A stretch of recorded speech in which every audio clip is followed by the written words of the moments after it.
एक ऐसे मासूम बच्चे की दर्दनाक कहानी जिसे सुनकर किसी का भी दिल पिघल जाए और आंखें नम हो जाए। मुझे उसका मरा हुआ चेहरा देखना है जैसे मैंने मेरे बाबू का देखा था उस टाइम पे। मेरे बच्चे की किलकारियां कुछ नहीं कह आवाज सकते। देती है, चले आओ मेरी तन्हाइयां आवाज देती है। मैं लेके घूमी थी हर जगह, मेरे बाबू को कोई बचाया नहीं, सबने मना कर दिया। सब बोलने लगे मर चुका है, यहाँ से ले जाओ उसे। उत्तर प्रदेश के फिरोजाबाद जिले के शिकोहाबाद की यादव कॉलोनी में रहने वाली रीति शर्मा की जिंदगी पहले से ही बहुत मुश्किलों में चल रही थी। घरेलू लड़ाई से वो तंग आ चुकी थी। रीति अपने पति से तलाक चाहती थी। उसके पति के फुफेरे भाई विराज उर्फ जितेंद्र फाटक निवासी शेखुपुर बदायूं ने विराज ने रीति के सामने अपने प्यार का प्रपोजल रखा, जिसको रीति ने ठुकरा दिया। विराज का एक तरफा प्यार अब नफरत में बदल चुका था। 30 मई 2026 को शनिवार को जब रीति अपनी मां पिंकी देवी के साथ कानूनी राय लेने शिकोहाबाद आई, तब आरोपी विराज भी वहां पहुंच गया। विराज का प्यार अब आग बन गया। 30 मई 2026 को उसने सिर्फ 18 महीने के छोटे बच्चे को चॉकलेट दिलाने के बहाने प्यार से बहला फुसलाकर गली में ले गया।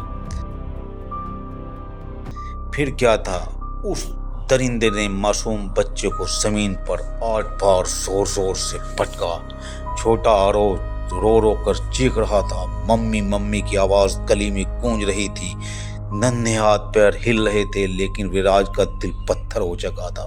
दूसरी ओर तीसरी पटक में उसकी मौत हो गई। पोस्टमार्टम रिपोर्ट में जब यह हैवानियत की कड़वी सच्चाई सामने आई तो डॉक्टरों की रूह भी कांप गई, क्योंकि सिर और छाती के सभी पसलियां चकनाचूर मिली।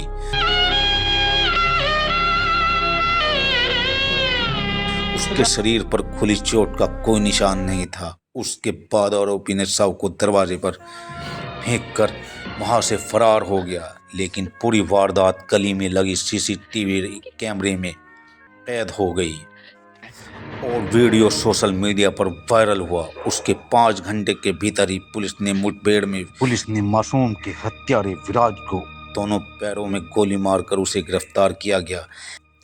सीसीटीवी में कैद वो भयानक दृश्य देखकर किसी का भी कलेजा फट जाता। रीति की चीखें आसमान छू रही थी। वो अपने बच्चे की लाश को सीने से लगाकर रो रो कर बेहाल थी।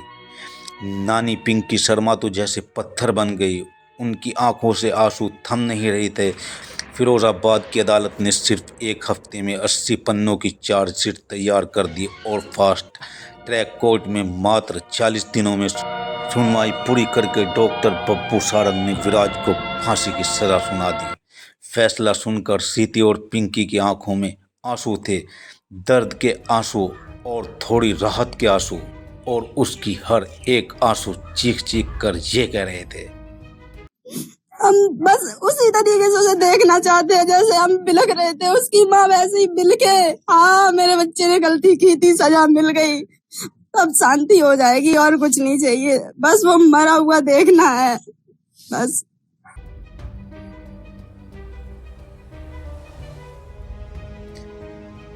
लेकिन अब भी हर रात रीति को अपने बेटे की वो आखिरी चीखें सुनाई देती है। उसके नन्हे नन्हे हाथ याद आते हैं। कभी उसकी उंगली थाम कर चलते थे, कभी हंसी गूंजती थी कानों में। एक पागलपन की वजह से उसकी माँ का लाडला हमेशा के लिए चला गया, जिसका दर्द कभी नहीं हटेगा। उसकी आहें बस दरो दीवार से टकरा कर ये खामोशी पैदा कर रही थी। माँ की हर आह में दर्द था। माँ के किरदार पर जब लोगों ने वो तो उंगलियां आप उठाई नहीं सोच तो सकते माँ ने ये कि लोगों जवाब ने क्या दिया। क्या कहा। लोग तो ये भी कह रहे थे कि लड़की कैरेक्टर की खराब हो सकती है। जब वो बोल रहा है कि मेरे पास प्रूफ है, तो कहाँ गए उसके वो प्रूफ? कहाँ चली गई अब उसकी वो प्रूफ? सारे सारे सारे अब दिखाए ना वो।